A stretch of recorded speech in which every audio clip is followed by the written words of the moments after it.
busy working, making money, making money. Okay. My English viewers, please forgive me. Today I'm going to speak in my local language, which is Wolof and Mandinka. Okay? So, mbadingol mbal be tentula mbal jayla mboka ikepani kuma deglu mangla nu satur aksa santa. Dama buga jakar short video rek. Bo xamne is about real estate. Dina wax ci affaire osusu. Dina wax ci affaire neget video bo xamne mo gina ci fani almost fonga 3 neget video, because I have been preaching about this and I've been preaching about this, and then right now we have a neget video of a imam. Can you believe the imam, and the face and everything is all there? So, which is kind of disturbing. So, limota manem is very important. Ngawa aksa jakar. It's very important, because hejnamge communicate bandicam. This is all done by bandicam. It's very disturbing. You see this imam and everybody, kide imam and he's in Europe. Europe la neka. Why? It was so disturbing. Everybody know this imam in the community because he's our imam. But they don't expect a imam to go all this way low. But what people need to understand, imam is a human being. Imam is a human being just like me and you. I can make a mistake. You can make a mistake. So it's the same as the imam. This is why I'm urging you, when you go home, talk to your partner. Maybe your partner is fucking with this bandicam people. You don't know. So this is why it's very important for you to talk to your partner. Because you see, this bandicam people, they are destroying marriage. And another man, almost 60 years old in UK, this man also bam on bandicam. And all these two people, the imam and this man, they are all grown up. They are all 50 years above. But, sometimes what I don't even understand is, okay, we the Gambians in Europe, we should be aware of all these things. Because we are in America or we are in Europe, so our eyes should be open. We should know all this scam thing. We, the Gambians in Europe, we should be aware than the Gambians back home. But what I don't understand is we, the Gambians in Europe, we are just being so stupid and naive than the ones back home. This is what is disturbing me now. We are in Europe, Come on, man. We should know all this bullshit. But today, sometimes I used to sit and think, okay, now, what the fuck is wrong with we the Gambians in Europe? This is Satan or what? It's very disturbing. So I hope some of you, please talk to your partner. When you go home, ask your partner, hey, there is this thing going on. Because, the imam, since it happened according to the info I got, the wife the wife kicked the imam out. But unfortunately, people went and talked to the wife and convinced the wife that, okay, you know what, your husband made made a mistake. It's fine. We are all human beings. We all make mistakes. So the wife also was cool to get the husband, to let it go and, welcome the husband back in the house. Okay, so this is why it's very important, Puru. Let us be careful. Okay, when somebody video call you, come on, man. Some of you are talking with a man with a dick. You are not talking with a woman with a pussy. The one you are talking with bandicam. Okay, what they do, they will go and open a Facebook page. They take almost 10 pictures of a white lady, 10 pictures of a white lady, and then after they will start communicating with you. How are you? Where do you live? Oh, I live here. Oh, I want to know you. I want us to do love. You are so cute. Hey, do you think white people are stupid? Someone who don't fucking know you and send you a message and tell you, I love you. You are so hot. You are so this. Eh? Do you think white people are fucking stupid? That's what you think? Some of you don't use your brain. How on earth somebody from nowhere will come and tell you, I love you, I want somebody you don't even know. Sometimes I don't know, it did not even make sense. Before you go and have a telephone sex with somebody, it's very easy. Okay? You can go to the store and meet people, you make friends. It's very easy. Go to the bar, or you go to a restaurant, or you go to a shopping mall or somewhere. You see people, yetapasi. Hello, how are you? You started from there. If you don't know how to get white woman, Tell me, I can help you. I can help you fix you, you know. I can tell you the words that they're going to need to hear, you know, or else, you know, you try to propose them, take them out on a date. You go out on a date and start it from there, you know. But sometimes I just cannot understand. I told Gambian or Mune Bali Kungol Kono. Model Bandol Gambian or Kongo, I duffling. Send Boti Ube Wuju Dara. Some of you are in Europe how many years? You don't know fuck. I don't know, you know, I let Babu for Anafale. You know, we the Gambian in abroad. Our eyes should be open to all these naked pictures on there. Gambian men, Gambian women in the diaspora. Let me tell you, another naked picture is going around. Let me tell you, now I have a photo lab. I have a photo lab. If you don't see a naked picture, come, I have it. I have a photo lab. So now, if you send me a naked picture, I put the picture on my photo lab. So the photo lab will check if it is fake or it's real. Let me tell you what happened.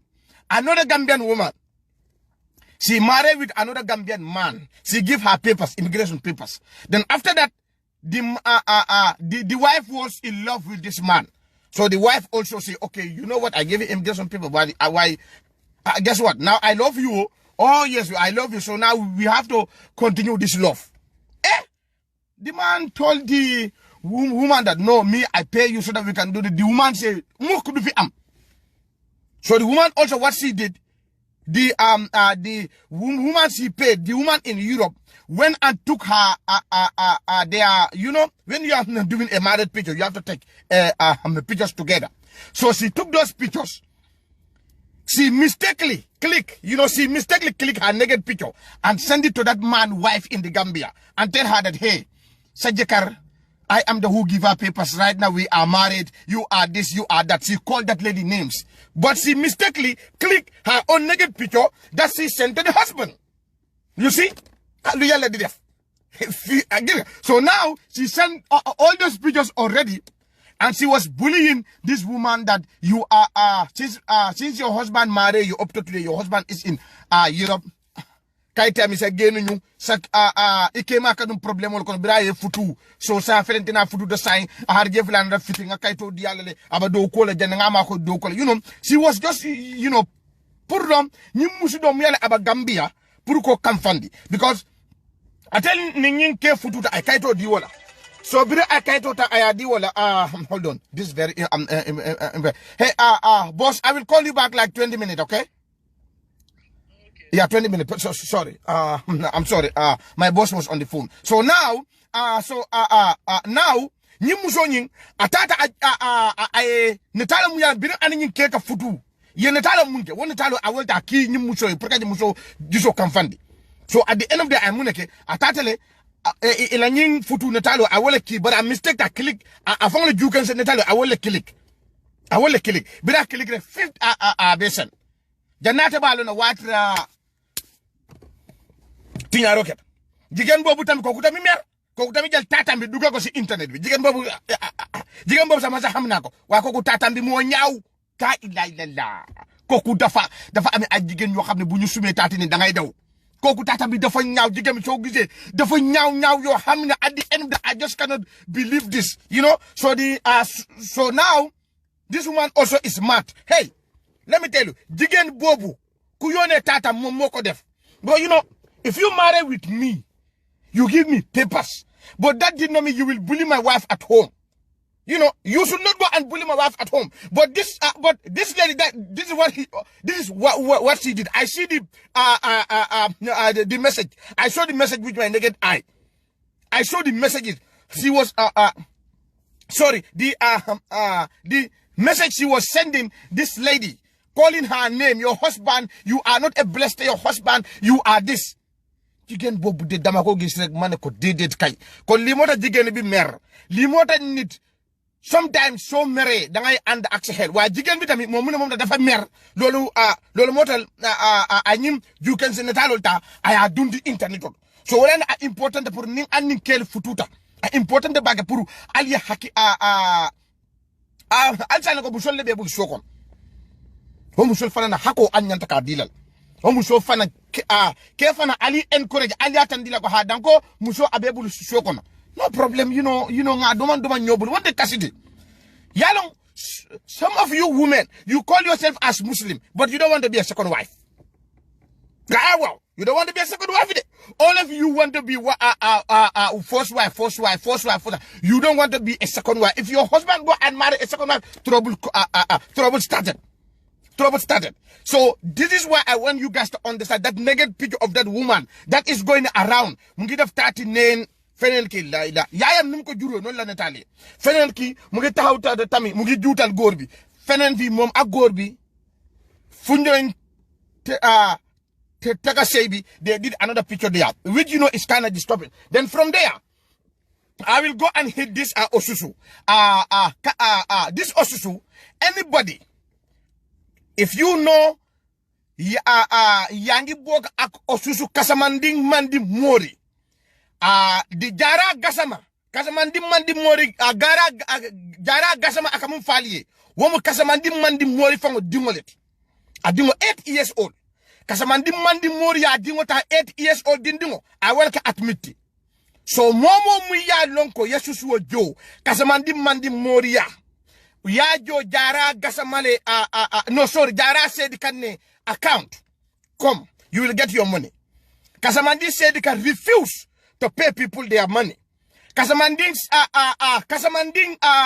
bandi mori aba Atlantale ni wato kon ay moto sanne moto nyang ayakini fenge jojo ke dole mun ka moto ki ngo bele investigate ke do mu yale ka fa jojo aba Atlanta Kasamandi mandi mori ye mole Osusu kodo le ta alle Osusu kodo ay moto sang ayakini jojo to yala ay moto do san jama nalmal la na al jojo nyini ka mun ka moto ki Atlanta munka motoki Kasamandi yala Osusu kodo le ta wana hani bi nala Kasamandi mandi mori kumandi abuka son ka la telephone ta jojo ay Kasamandi mandi mori yala Osusu kodo ta ay moto sang ayaki Kasamandi mandi mori farm le yele aso Sise farm poultry farm I wala yele alla Osusu kodo la alla Osusu kodo I wala yela so wala Kasamandi ko fa bulu 5 wala babul bari bulu doji mu yala jara gasama jara said kan wala Kasamandi fango dimoti. Can you believe this? 8 years old daughter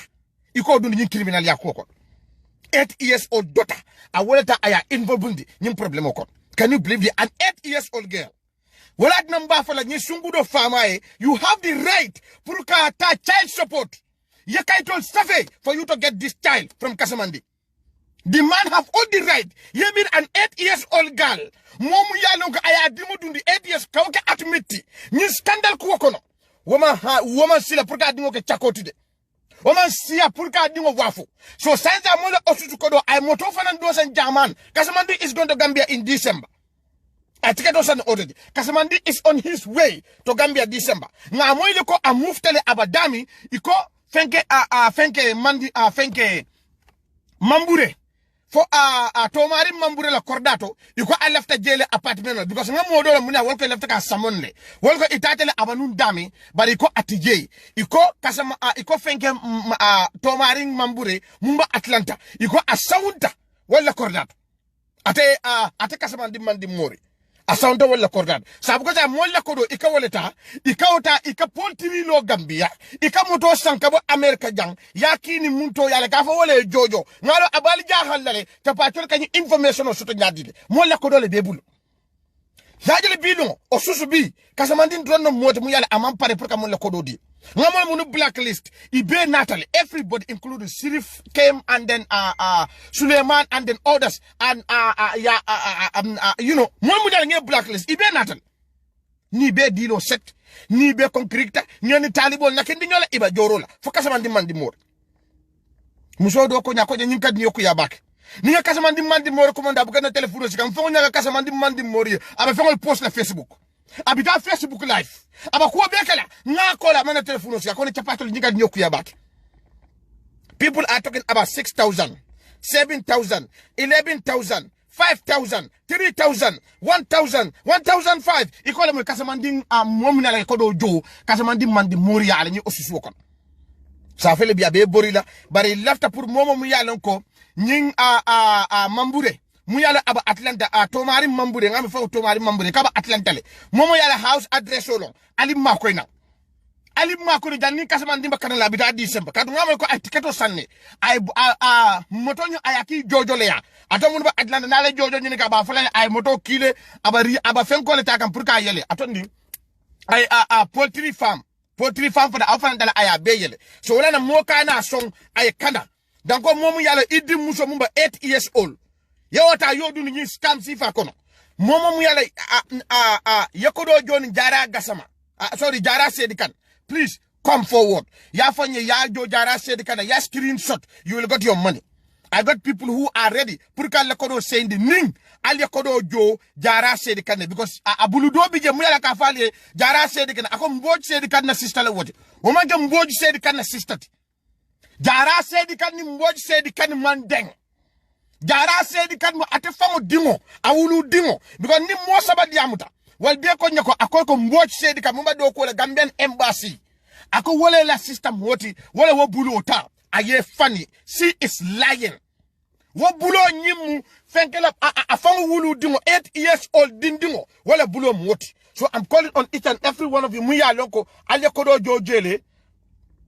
I'm calling on you for you guys to come forward. Ning I'll not forward. I'm going to need your receipt. You know, Fengo attending cash app muya alia jo jara say I'm going to need that.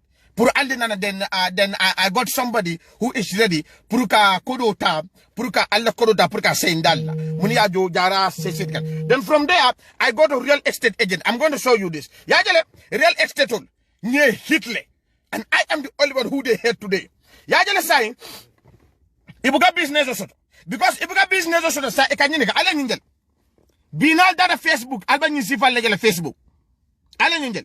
Real estate le kanyi korda sifal wafu sai bari ni dara Facebook biya ni sifa ning aliaje alal hakilo today because kambano do fila bota Sweden atada Gambia birada Gambia kombo real estate wala la agento ya sambajang yajel so sa ibaya sa ibuka keje kombo real estate o a Gambia house in ibuka keje sa ikatale ikake wo house 3 bedroom house da 5 bed but the real estate le baba fuka akonya ko company saba wol bele ya samba ñu korda kilometer company saba real estate company saba mu yalla ngi bele blacklist ajube ngani real estate company saba ngi bele blacklist so ñu company saba wol bele ya samba jang so e bajala sa wala is very important pour aliyal hakilo ngi real estate ya strategy falling but alhamdulillah ni real estate le strategy falling nde sele chapakele mbana strategy falling nale mba falling nga wala talibol bi ne ba information di dana nga faliye kër yii tey real estate tey ngeen moytu leen dañu change léegi duñ fa def seen tour bi because xam nañ ne dama leen blacklist léegi gis nga bii benn boy moo jógee Sweden dem Gambia gis nga lii fii lañ ko yóbbu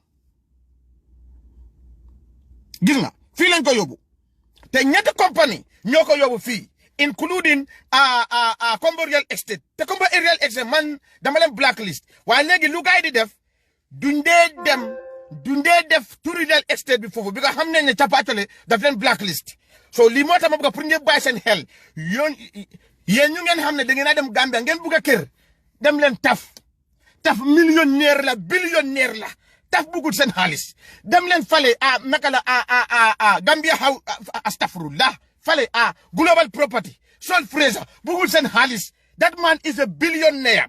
The house is very expensive parce que kër la boo xam ne ñu ngi samp ba pare ñu ngi amee ay land soo demee si taf nga jënd land soo toogee fi soo nelawee soo tëddee di nga nelaw waaw moom mooy coordination taf bul ya land le sawoo ya coordination loori bandungo le sawoo ni ba America ja ni yele ba si noonu this real estate you know are telling you 10 by 10 for 300,000 in Senegambia.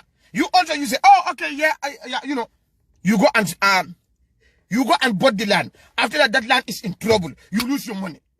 Gambia la loi, a real estate only faster than it. I don't know if you know that. Gambia la loi ni real estate only are only favor than you.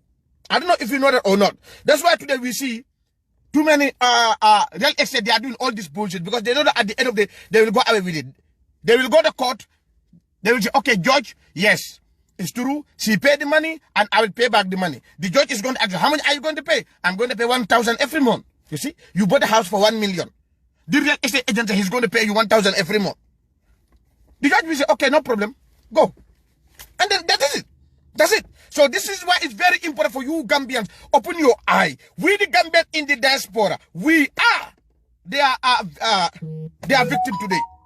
We the Gambians in diaspora, we are their victim. And we also need to open our eye and make sure this bullshit, let it not happen.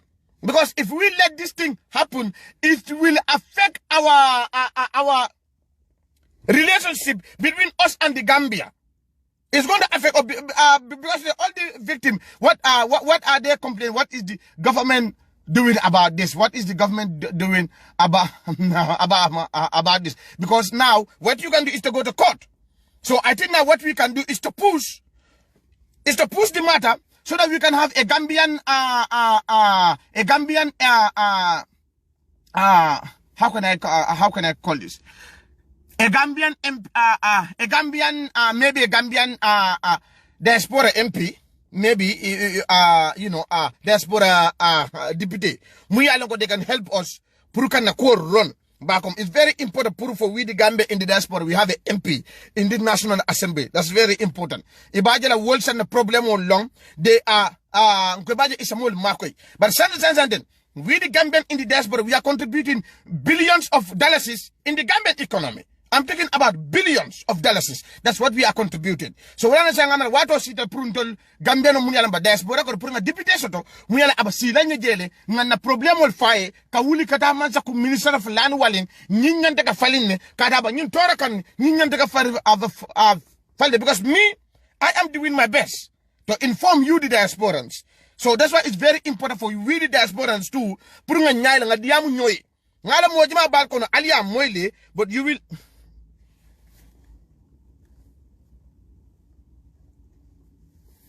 okay, so it's very important for you, the Gambian in the diaspora. Puru aliye diamu nyoye. Talk to your friend. Talk to your friend, because maybe your friend is about to buy a land. Itemalo. Talk to your neighbor. Alga diamu nyoye. Wahal saharit. What kind of money? Real estate you get scammed. Wahal saharit, because you never know. These people are just vampires. These people are just, but they don't give a fuck. They are breaking people's heart. You know, and it's insane. People have money, but they're scared to buy a house in the Gambia today. This is insane. Kodoba mwalibu ni mankordasan no. Mwobeba silarimbi because of mwalimunialo weleketa real estate la victim. Mba fulale real estate munialo nga wele blacklist. Okay. This is the name of the real estate munialo nge blacklist in the Gambia. Combo Real Estate.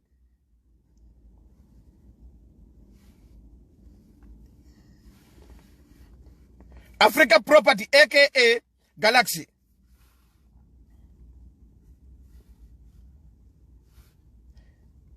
Vision Estate.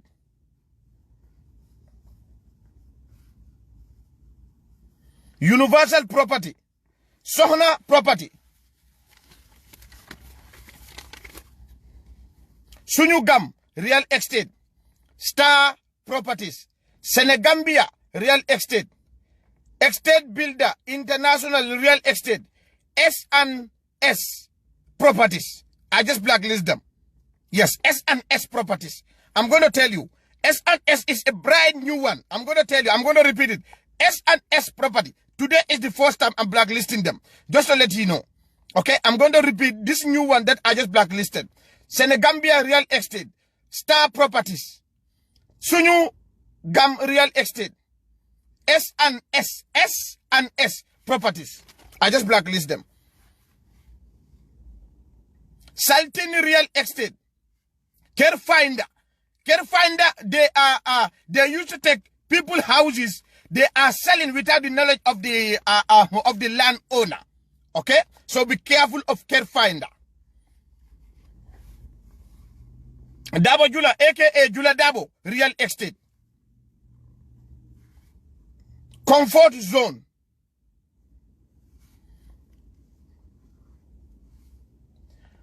Alatentu Real Estate.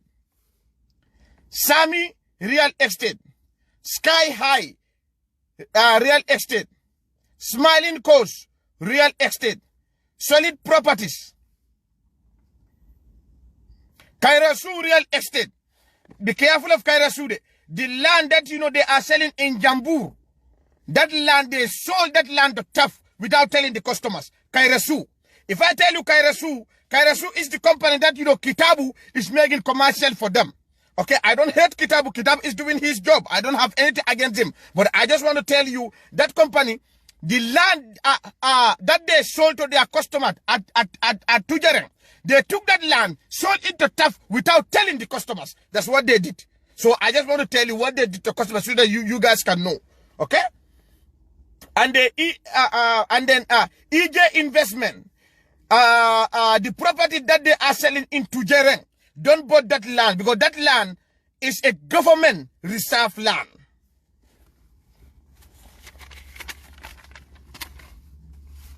Family Zone, Almaya Real Estate, Gambia Housing, lot of Allah Akbar. Gambia Housing, Mboju. The CEO, his name is Mboju. Please give people their money.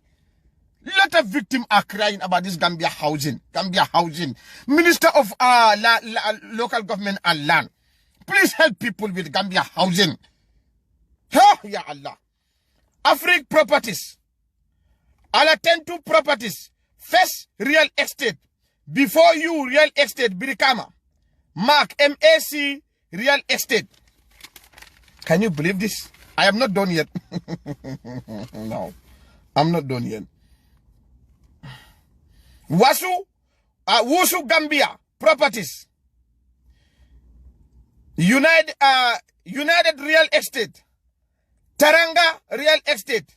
Max Max Real Estate. Guaranteed Dream Properties. Guaranteed Dream Properties Prime Properties. Guaranteed Dream Properties Prime Properties. Can you believe this? All these companies I blacklist them.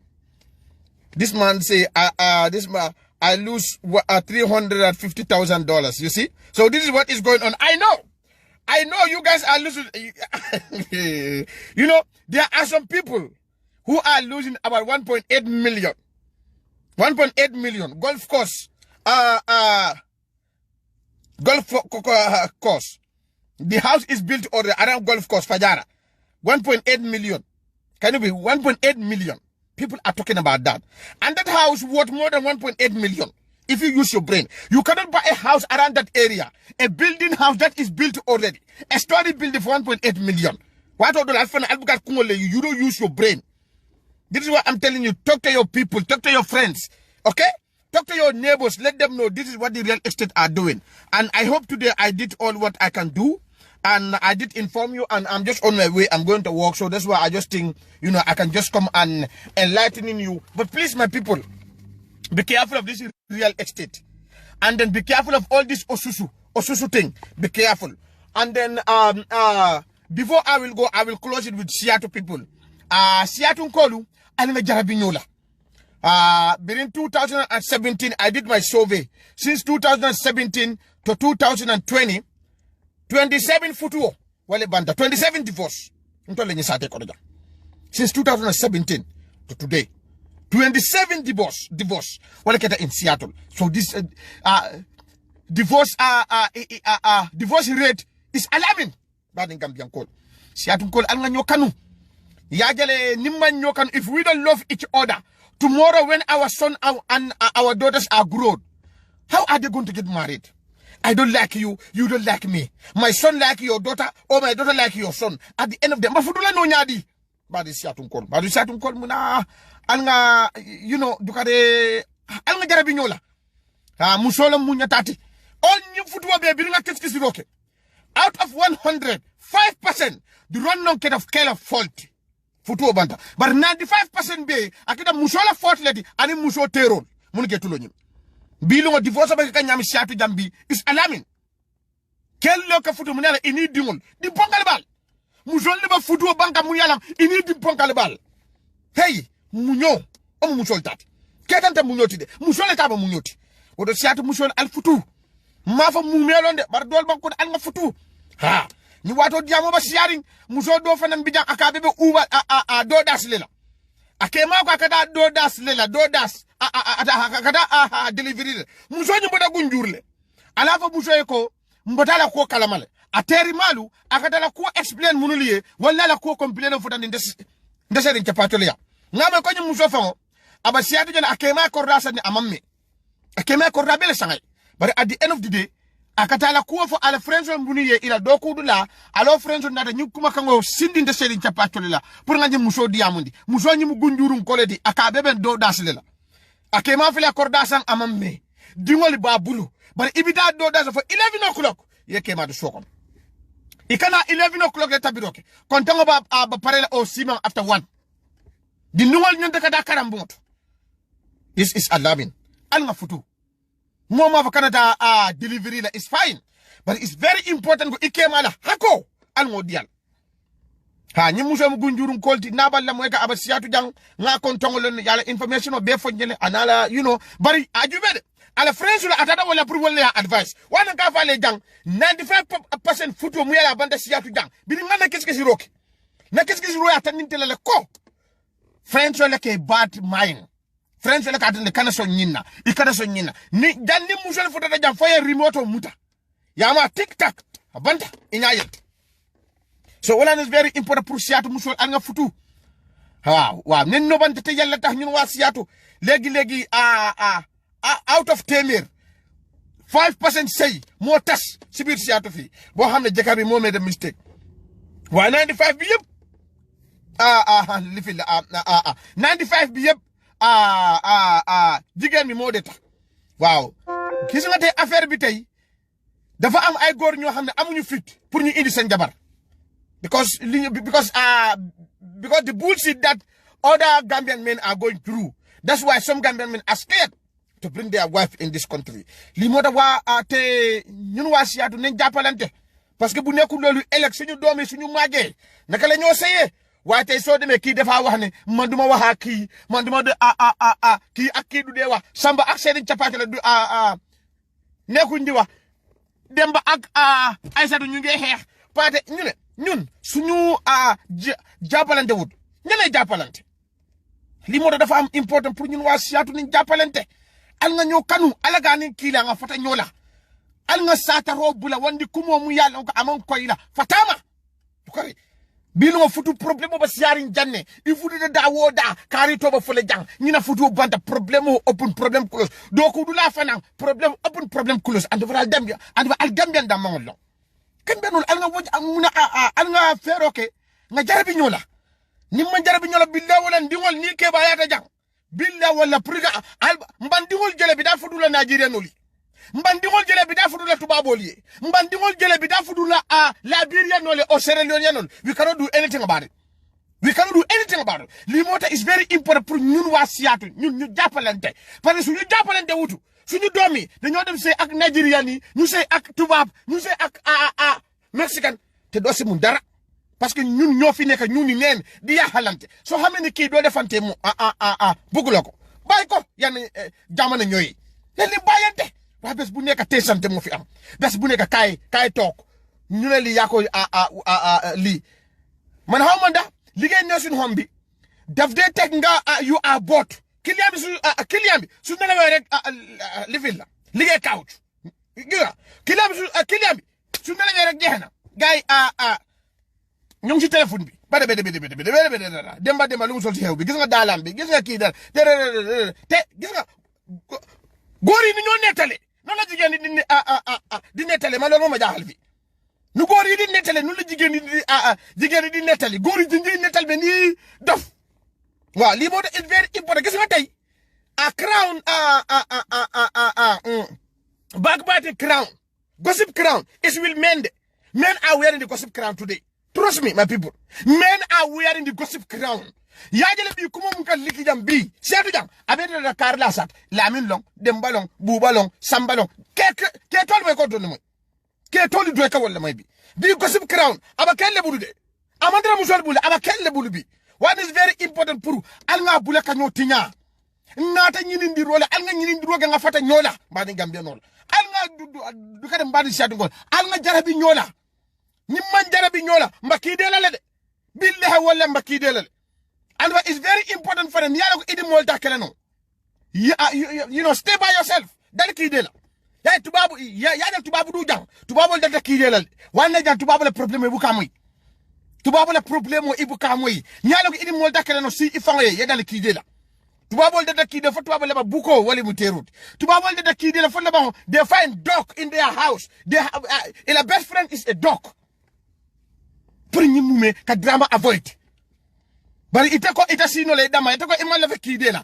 ibida demba ya ndinding eta pata ya ndandang eta fatu ya ndinding eta binte ya ndandang eta mo kilo alko alte dal la kide la tubabu du kide la bi jang al nga dal kide la nga fata ñola gambian ko burba siatu al nga dal kide la ni yalo ini nyimake no fatama dukare what complain open kari nyine kenna ni kari le ba nyola bidu kari all the time so it's kind of alarming badingol fudu bongo fana ba alarm kan bilu so that is very important you know al nga hakiloto ma siado muso be fot munul ba kam ba wolle la ma ba kel fana be man bet yaja atani amanke mbemu moja wolti jade mo kendol bi jeta banna bari mol munul ba kam ba wolle ye fangol don video be pour ñom ñom xamnañ sen bopa mbente so dugar al nga ñokanu al nga fata ñola ala dal kilay ngamra sale na video mbadan di la janna and I hope this quick video can help.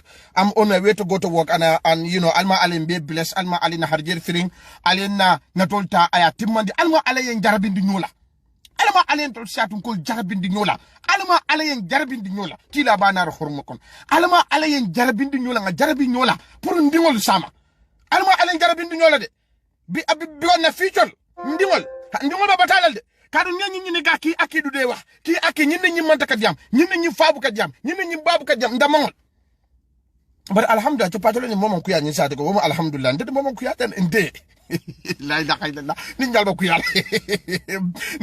ni anam eji data ku ya ko ni ka si la kelen mbade ba to patolo na si je ko to ñi sat one very important pour nga dali kide la kide is very good you know what do little fonwe you know mbate yetara mol bal mol munu be sal buret la it's very important so wala na du kare mbal danila al nga jarabi ñola and I hope nañu video will help. I am Dr. Baba Jah aka Serigne Tapachole. I am the voice of the voiceless. Thank you. God bless you all. Bye bye.